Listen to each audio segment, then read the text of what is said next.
如果我告诉你，为了能够像现在这样，用这双眼睛看着荧幕，你已经在无尽的黑暗里排队等待了超过几百亿年的时间，你会相信吗？每天早上，当我们拖着疲惫的身体醒来，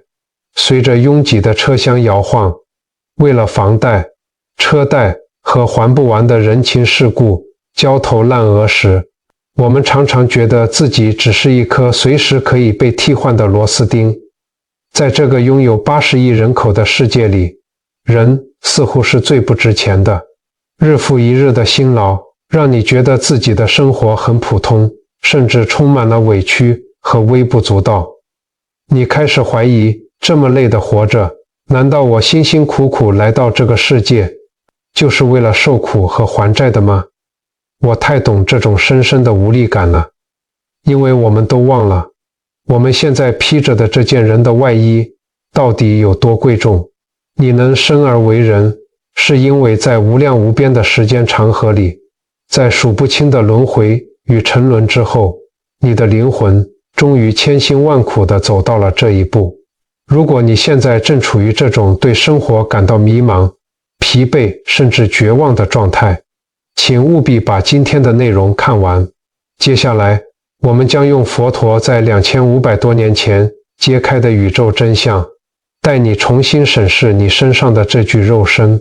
看完后，你会在日常的琐碎与苦难中找到一种让你彻底平静，甚至热泪盈眶的深沉力量，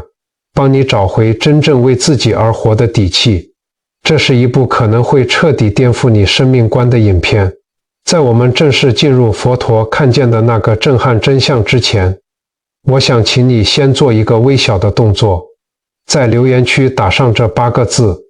愿我珍惜此生，不负此生。在影片的最后，我也会教你3个不用花钱、不用任何设备，每天只要几分钟就能做的转运小练习，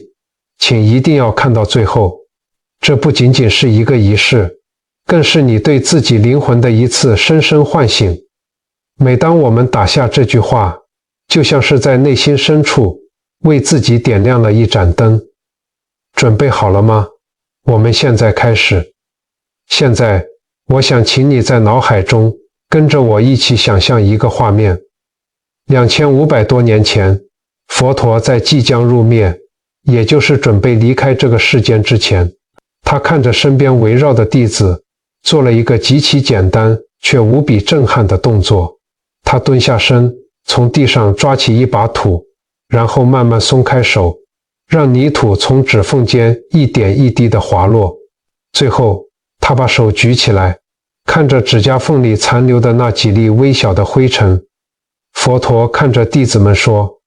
得人身者，如爪上土；失人身者，如大地土。这段对话记载在《大般涅槃经》与《杂阿含经》里。那是一个极其宁静的黄昏，微风吹过梭罗双树，树叶发出沙沙的声响。弟子们围绕在佛陀身边，气氛充满了不舍与哀伤，因为他们知道伟大的导师即将离开这个世间。阿难尊者甚至在一旁默默流泪。在这样沉重的时刻，佛陀没有选择宣讲高深莫测的玄妙道理，也没有说任何安慰的场面话，他只是缓缓地弯下腰，将手伸向地面。当他抓起那把泥土时，周围瞬间安静了下来，所有弟子都屏住呼吸，目不转睛地看着他的手。泥土从指缝间扑簌簌地落下，掉在干枯的落叶上，发出细微却清晰的声响。那一刻，时间仿佛静止了。佛陀举起手，夕阳的余晖照在他指甲边缘那几粒微乎其微的尘土上，那对比实在太强烈了。一边是随风即将飘散的微尘，另一边是承载着万物深不见底的广袤大地。弟子们看着那几粒微尘，突然之间，所有的悲伤都被一种巨大的敬畏与震撼所取代。他们瞬间明白了佛陀无声的教诲，生命的脆弱与珍贵尽在不言中。你看，佛陀没有长篇大论，他只是抓了一把土，就这么一个简单的动作，却道破了整个轮回宇宙里最残酷的结构。我希望你现在先停在这里，不要急着往下看，把镜头拉近，看看佛陀指甲上的那几粒土，那就是你，那就是我，那就是此刻正在这颗蓝色星球上呼吸着的所有人类。接着把镜头拉远，看看你脚下，看看那无边无际延伸到地平线尽头的大地，那地上的每一粒尘土都是在轮回中沉沦挣扎着的众生。佛经里还有另外一句话，叫做人生难得如幽昙花。传说中幽昙花3000年才开一次，开花的时候诸佛现世，天地震动。佛陀用这朵花来比喻人生，这不是文人雅士的修辞手法，而是他亲眼看见的真实。在佛陀的视角里，这个世界从来就不只有我们肉眼看得见的这一层。在六道轮回的宇宙观里，众生的数量是我们完全无法想象的天文数字。地狱道、恶鬼道、畜生道、阿修罗道、人道、天道，无数的灵魂在这6条道路里不停地流转、沉浮，而人道在这6道之中是比针尖还要小的一个存在。所以人生难得这4个字在佛学里绝不是随口说说的劝世语，它是整个生命觉醒体系的基石。如果你不明白人生有多难得，你就不会明白为什么要修心。如果你不明白为什么要修心，你就不会明白此生结束之后，我们究竟在向何处去。接下来，我们要从一个生命的故事出发，去看清楚这条路到底有多长，那扇成为人的门到底有多窄。在很久很久以前，有一只蚂蚁，我们暂且叫它镜眼。当然，它不知道自己叫镜眼，它甚至不知道自己是什么，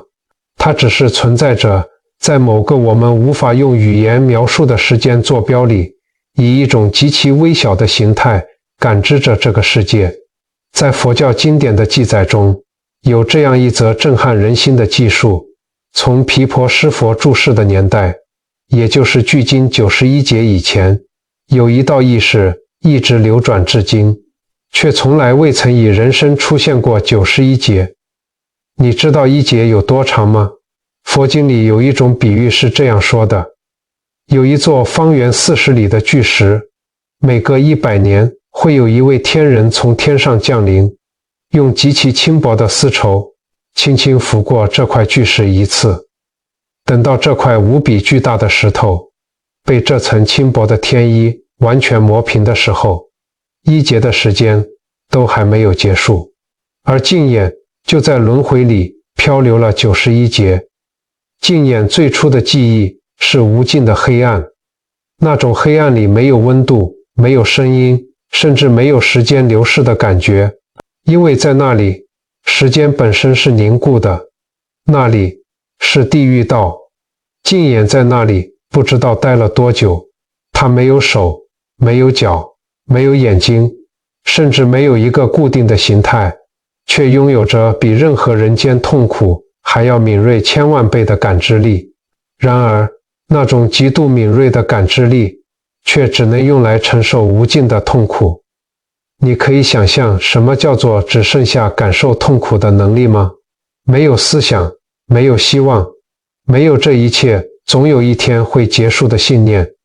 只有痛苦和更多的痛苦。是什么把他带到那里的？是一念单恨，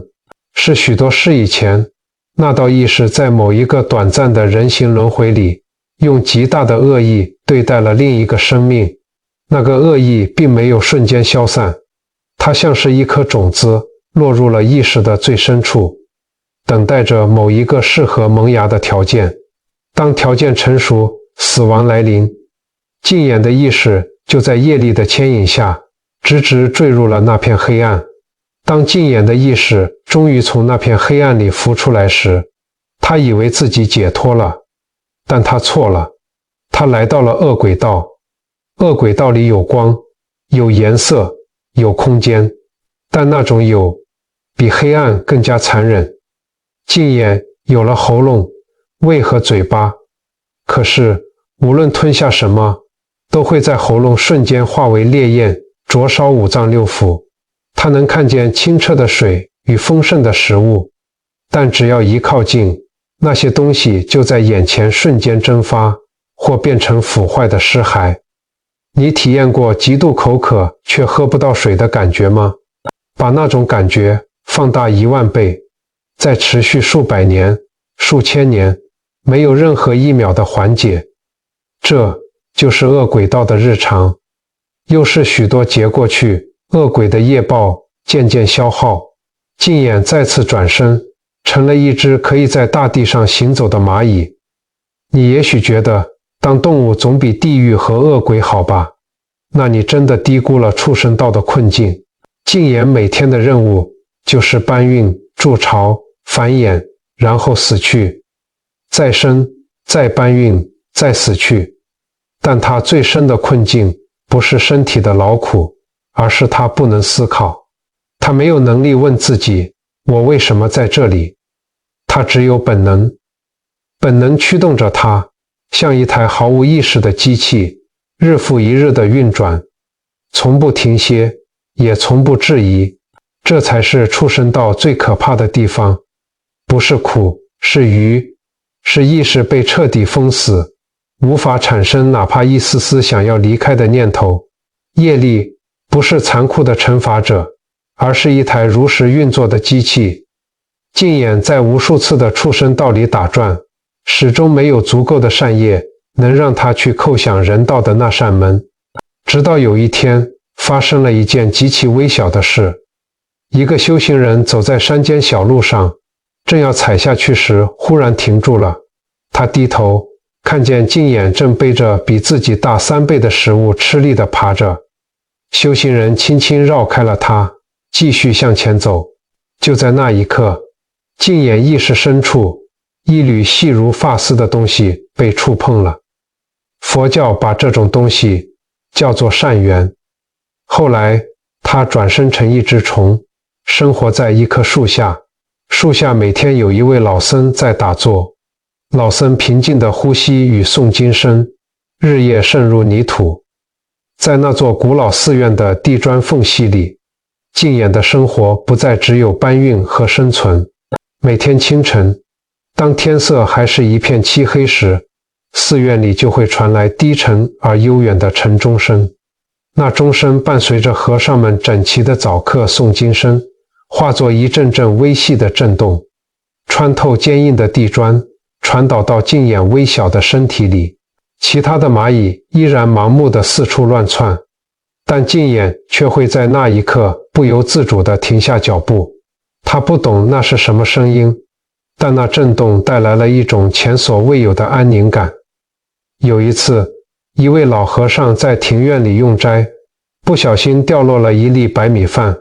按照畜生道的本能，蚂蚁们立刻蜂拥而上，为了争夺食物互相撕咬。但净眼没有上前，他看着那粒米，意识深处那根细如发丝的善缘被轻轻拨动了一下。他选择了转身离开。就这一个极度微小的转身，打破了千万劫来的本能设定。就这样，经过了非常漫长的时间，净眼终于累积了足够的善缘。有一天，他站在了那扇人道的门前，在某一次死亡与转生的交界，他感到了一丝松动。远处有道光，只要他往前跨一步，就能成为人。然而，就在这时，他身边有另一道奄奄一息的意识。净眼的意识里，自然地浮现出一个极其微弱的善念，让他去吧，因为这个让人道的门为他开了一道缝。那是一股温暖而柔和的光芒，那光芒里没有地狱的烈火，没有恶鬼道的饥渴，只有一种仿佛可以让人安心睡去的平静。他是多么渴望走进去啊！但悲剧就在此刻发生，远古深埋的那颗痛恨种子的余震突然涌现，它化作了一种对未知的恐惧，引发了一丝抗拒，一丝退缩，一丝我不确定。当了太久的蚂蚁，习惯了被支配，习惯了不需要思考的轮回，面对突然要为自己生命负责的自由，它退缩了。就因为这一念的退缩，砰，门又关上了镜眼，再次坠落回畜生道，继续他不知尽头的轮回。讲到这里，我想请你稍作停顿，深呼吸一下，感受一下刚刚那个故事的重量。镜眼的故事结束了吗？其实没有，因为镜眼就是曾经的你，也是曾经的我。我们都曾经在无量劫的轮回里，因为一念之差，无数次被挡在那扇门外。但是今天，此时此刻，我们进来了，我们历经了千辛万苦，终于得到了这个无比珍贵的人生。可是，你有没有发现一个很残酷的现象？在这个时代，我们虽然披着人的外衣，但我们的心却常常还困在其他道里打转。我们来看看现代社会的恶鬼道。恶鬼道最大的特征就是永无止境的匮乏与饥渴。看看我们身边，或者诚实的看看我们自己，你有没有经历过这样的状态？永远觉得存款簿里的数字不够，永远觉得别人给的爱不够多。我们每天滑着手机，看着脸书或社交群组里别人光鲜亮丽的生活，心里那种名为焦虑的火就烧了起来。为了平息这种焦虑，我们拼命地向外抓取，买最新款的手机，吃最贵的餐厅，追求更高的职位，想要填补内心那个巨大的空洞。但是结果呢？就像恶鬼一样，这些物质和虚荣吞下去的瞬间，就化成了业火，不仅没有带来满足，反而让心里的空虚感越烧越旺。那种我拥有很多，但我还是觉得好渴的深层焦虑，那种被欲望驱使到神魂颠倒的状态，不就是现代版恶鬼道的真实写照吗？我们再来看看现代社会的畜生道。刚刚说过，畜生道最可怕的不是身体的劳苦，而是愚，是失去反思的能力，只剩下生存的本能。你想想，这是不是很像现在很多人自嘲的社畜生活？每天早上被闹钟强行叫醒，昏昏沉沉地挤进捷运，打卡、开会、回讯息，应付主管和客户。下班后拖着疲惫的身体回家，满脑子想的都是下个月的房贷、车贷和生活费。每天的任务就是维持生存，解决眼前的麻烦，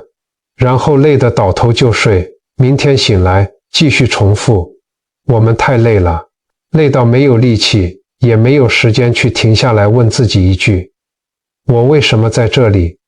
我这辈子到底在追求什么？除了赚钱和生存，我还剩下什么？我们被名为生活的巨轮推着走，就像那只背着食物的蚂蚁，日复一日，从不停歇，从不质疑，也从来没有想过要改变。这就是意识被彻底裹住，无法觉察自我，陷入了畜生道的困局。除了恶鬼与畜生道，我们再来看看很多步入中年甚至已经退休的朋友最容易掉进去的另一种陷阱，那就是阿修罗道。阿修罗最大的特点就是虽然拥有很大的福报，却充满了嫉妒、比较与好胜心。你有没有发现，按理说年纪越长，我们应该越豁达，但现实却往往相反。每天早上醒来，打开手机，看到亲戚群组或是老同学的群组里，谁家的小孩又考上了国立大学，谁家的儿女又带他们去哪里出国旅游，吃了一顿多丰盛的大餐。表面上你按了个赞，传了一张早安顺心的莲花图，但心里是不是隐隐约约有一丝酸酸的感觉，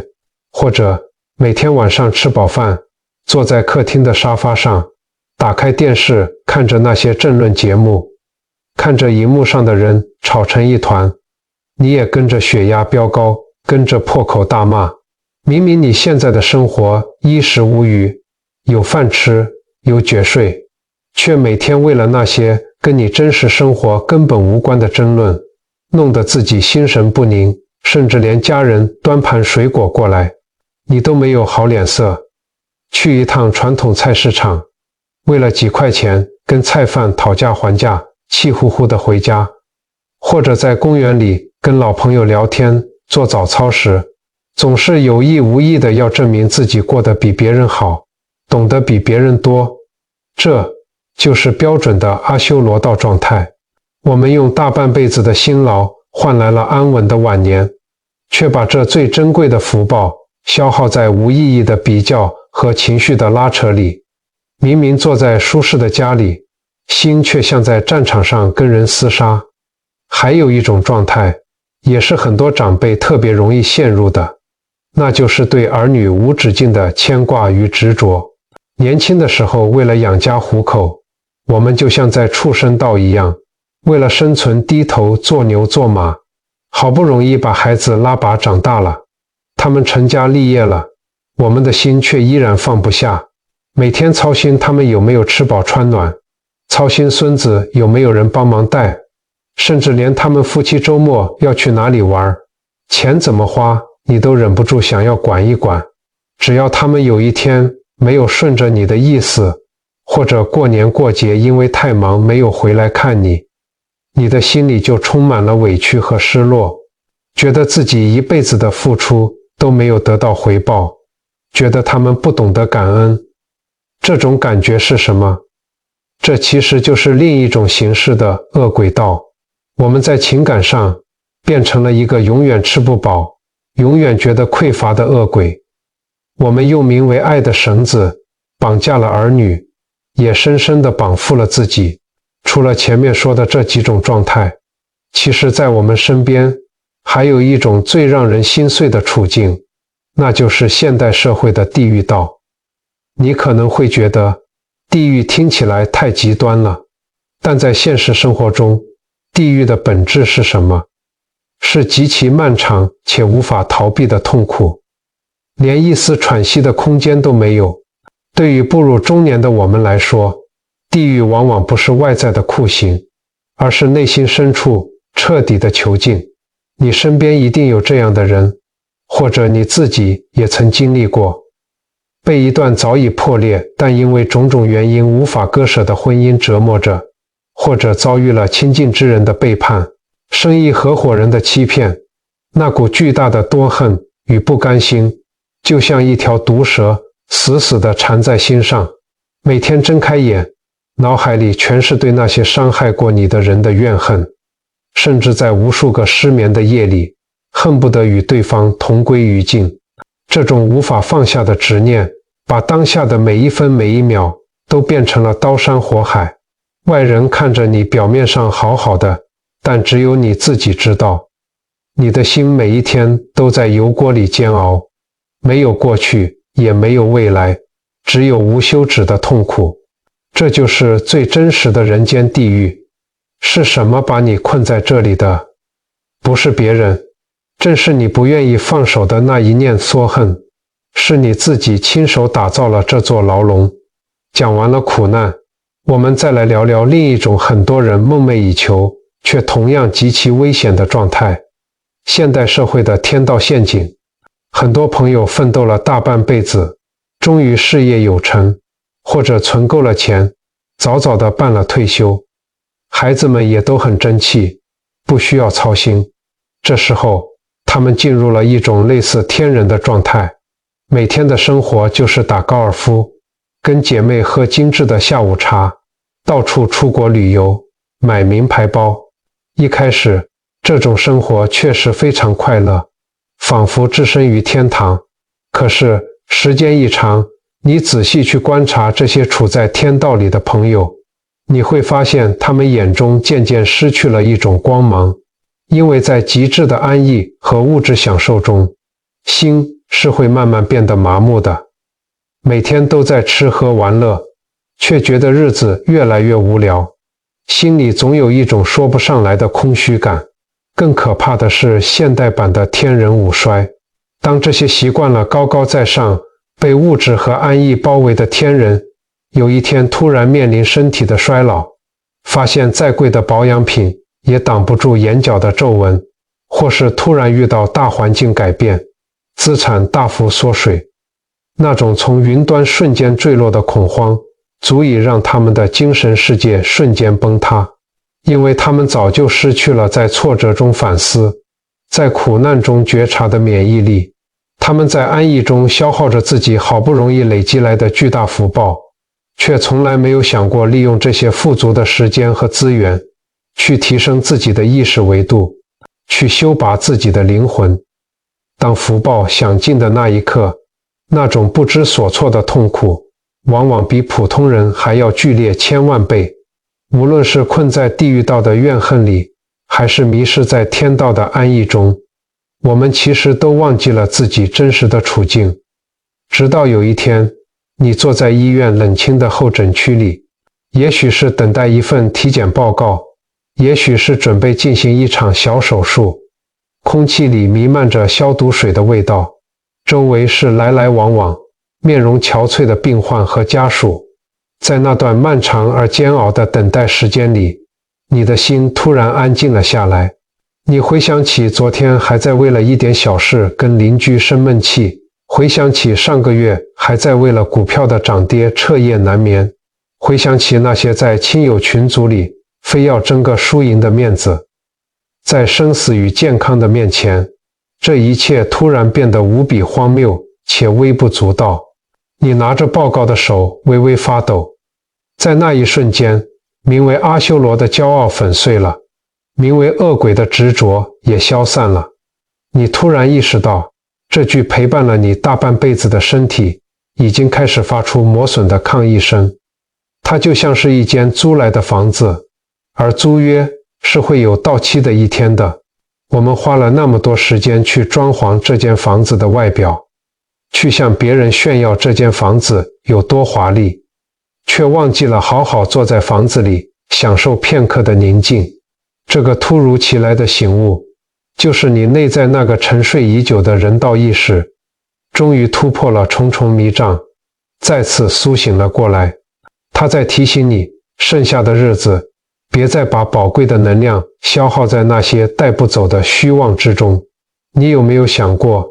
这具身体，这个人生，是你花了无量劫，经历了无数次生死才修来的。它不是为了让你到了50、60岁、60、70岁的时候，还在为别人的业力操心，还在为那些带不走的面子生气。人到了中年以后，体力开始渐渐下降，你会发现身体这里痛，那里酸，眼睛开始老花，记性也大不如前。其实，这都不是衰老这么简单，这是宇宙在温柔地提醒你，时间不多了。这张得来不易的通关门票已经开始倒数计时了，你该把那些一直向外看的眼睛收回来，好好看看自己了。与其每天在亲友群组里发长辈图，不如放下手机，静下心来好好念一句佛号，或者专注地感受一次自己的呼吸。与其对儿女的生活指手画脚，不如把家里那些堆积如山，好几年都舍不得丢的旧衣服、旧杂物清理掉。在丢弃这些东西的同时，也顺便把心里那些陈年的恩怨、对过去的执念一起清空。佛陀在经典里说的六道，从来就不只是死后的世界。六道就在我们每天的心念之中。你的意识处在什么状态，你当下就活在那个世界里。被贪求和匮乏控制，你就是恶鬼；被生存本能绑架，放弃思考，你就是畜生；被嫉妒与愤怒绑架，你就是阿修罗。所以，拥有一个人的身体，并不代表你真的在过人的生活。如果我们的心一直被贪、嗔痴牵着鼻子走，那我们就是在用这句好不容易换来无比珍贵的人生，继续重复着轮回里的悲剧。这实在是太可惜了。既然做人这么难，心念又随时可能掉进恶道，你可能会问，那去天道享福不好吗？天人不是很快乐，寿命极长，享受着各种殊胜的境界吗？为什么佛陀总是强调人生难得，而不是天人难得呢？这就牵涉到整个六道宇宙里最精密也最核心的一个设定了，那就是为什么只有人能真正走向解脱。我们先来看看地狱道，地狱里的众生实在是太苦了，那种痛楚是绝对的，没有任何一丝丝喘息的空间。在极端的痛苦面前，意识被彻底压平了，你根本不可能有余力去思考，我要怎么修行，我要怎么出离。苦占满了一切，恶鬼道的众生就像我们刚刚说的，被饥渴和匮乏折磨得神魂颠倒，意识的所有能量都消耗在我要满足的疯狂追逐里，哪有心力去寻求真理？而畜生道，问题在于愚痴，没有反思的能力。一只鸡在下蛋的时候，不可能忽然顿悟说，人生好苦，我也许可以开始修行。他做不到，不是因为他懒惰，而是那个维度的意识里根本不存在这个功能。那么天道呢？天道的问题恰恰在于它太好了。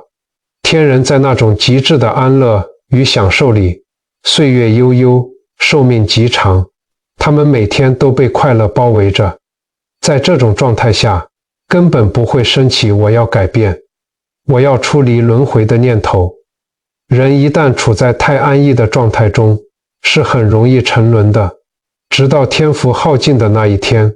佛教里有一个非常动人的描述，叫做天人五衰，他们头上的花冠开始凋谢，美丽的衣服开始沾染污垢，原本清香的身体开始出汗，散发异味，他们开始坐立不安，那种从极致的云端瞬间坠落的恐惧与痛苦是无法言喻的。但到了那个时候，一切都已经来不及了。所以你发现了吗？整个六道轮回里，只有人道处在一个非常精准、无可替代的中间地带。人道苦乐参半，它刚刚好，苦到让你不甘心，苦到让你想问一句，为什么生活这么难？但它又刚刚好，乐到让你有心力去思考，有时间去探寻，有智慧去分辨。这个刚刚好是六道里独一无二的奇迹设定，也是人道存在的最深意义。正因如此，佛陀在每一个时代都选择在人间出生，在人间成道，在人间度化众生，不在天道，也不在其他任何道，就是在人间。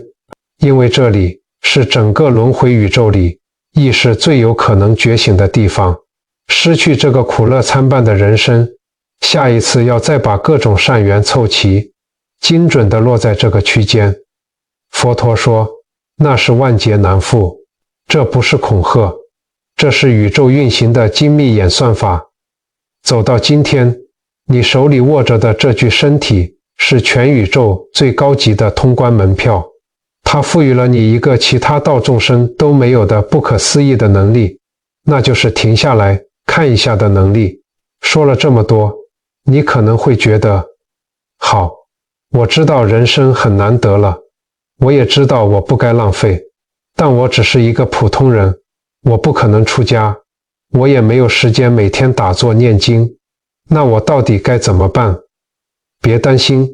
真正的修行从来都不是要你脱离现在的生活，跑到深山里去。六祖慧能大师说过，佛法在世间，不离世间觉。你现在拥有的这个人生，这个可以停下来看一下的能力，就是你最好的道场。为了不辜负我们千辛万苦换来的这张通关门票，我为你准备了3个。今天看完影片立刻就能做的微小行动，不用花钱，不用任何设备，你只需要用到你的心。第一个行动，说话前的3秒钟停顿练习。你还记得竞演是怎么错失成为人的机会的吗？是因为一念的恐惧和退缩。业力的种子往往是在我们毫无防备的瞬间种下的，而最容易造业的就是我们的嘴巴。在日常生活中，当你遇到不顺心的事情，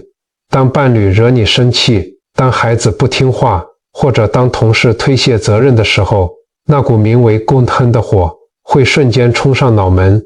你是不是常常控制不住，恶毒的话就直接脱口而出了？从今天开始，我们练习一件事，在你准备开口骂人、准备抱怨、准备发脾气的前一刻，在心里默数1、2、3。就这3秒钟，你不需要强行压抑怒火，你只需要在这3秒里看着那股怒火，告诉自己，我现在很生气，但我选择先不说话。每一次的停顿，你都是在斩断一次过去无数世轮回里反复强化的恶业模式。每一次你没有被情绪牵着鼻子走，那扇通往觉醒的门就为你敞开了一分。第二个行动，睡前3分钟的静心回想。现代人太忙了，从早到晚都在向外看，很少向内看。我希望你在每天晚上睡觉前，躺在床上的时候，给自己3分钟的时间，闭上眼睛，不要滑手机，像看电影一样，快速回顾一下今天发生的一切。问问自己，我今天有哪几个瞬间掉进了恶轨道？是不是因为看到别人的成就，心里又升起了嫉妒和无止境的贪求？我今天有哪几个瞬间掉进了畜生道？是不是又像机器一样，盲目的忙碌了一整天，却忘记了自己为什么要努力？看到了就好，不需要深深自责，也不用批判自己，你只需要看见它。因为在佛法里，看见无明就是觉醒的开始。当你能在睡前带着这份觉知入睡，你的意识质量就已经超越了6道里 99.9% 的众生。第3个行动，每日1次的感恩呼吸。这是我自己每天都在做的练习，它非常简单，却有着不可思议的力量。无论你是在等红绿灯，在搭捷运，还是坐在办公桌前，每天只要找一个瞬间，把注意力拉回到你的鼻腔，深深地吸一口气，感受空气进入你的肺部，然后再缓缓地吐出来。在吐气的时候，在心里对自己说一句话，我正在用一个人的身体呼吸，去感受这句话的重量，去感受竞演在黑暗中辗转了91劫都没能换来的这一口气，去感受无数的善缘，无数次的跌倒又爬起，才成就了你此刻胸腔的起伏。这不是理所当然的，这是无量劫换来的。当你真切地感受到这一点，你生活中的那些烦恼，那些看似过不去的坎，瞬间就会变得微不足道。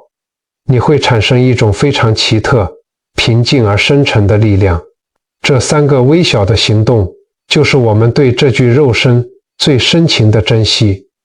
我想用最后这段话，带你回到影片开头的那个画面，佛陀静静地站在那里，指甲上残留着一点点微尘，而他的脚下是无边无际的大地。他不是在宣判，也不是在警告我们，如果不守规矩，会堕入哪里。他是在用一种极致的慈悲，让你看见一个无可辩驳的事实，一个只要你真正看见，就会从内心深处彻底改变你如何对待这短短一生的事实。你就站在那指甲上，你是从大地的微尘里历经了无量劫的磨难，才终于来到了这里。这件事一点都不廉价，一点都不轻巧，它的背后是难以用任何语言去完整描述的漫长与艰辛。而现在，此时此刻，你拥有一个人的身体，你有一个可以思考的头脑，有一颗会感动、会觉察的心，还有一双可以做出选择的手。这是你拥有的一切，这也是你拥有的最多。至于这条命该怎么活，这具身体该怎么用，全凭你自己决定，没有任何人能强迫你。就连宇宙最精准的那套因果算法，也只是静静的如实记录，不会替你做任何决定。选择权一直都在你的手里。如果今天这支影片在你心里留下了些什么，我希望那绝不是对轮回的恐惧，而是一种安静的、带着重量的清醒。我希望在影片结束，你放下手机或关掉荧幕之后，那份清醒依然还在，依然在提醒着你，此刻能顺畅呼吸的这个事实，究竟意味着多大的奇迹。如果你觉得这支影片对你有所启发，请帮我按个赞，让演算法把这份清醒推播给更多人。如果能力允许，也欢迎使用影片下方的超级感谢来支持这个频道。更重要的是，请把这支影片分享给你认为现在正需要看到它的家人或朋友。你的每一次分享，本身就是在与他人结下善缘，为自己种下一颗善业的种子。最后，请别忘了我们在影片开头的约定，请在留言区为自己也为所有看到这支影片的众生留下这8个字：愿我珍惜此生，不负此生。让我们把这里变成一个充满正向磁场与祝福的空间。茫茫人海中，能透过这支影片相遇，本身就是不可思议的善缘。如果你希望未来我们能继续在这条修心觉醒的路上结伴同行，非常欢迎你轻轻点击一下订阅按钮，并开启小铃铛。你的每一次关注与陪伴，都是我们产出更多温暖内容的最大动力。我是心灯长明，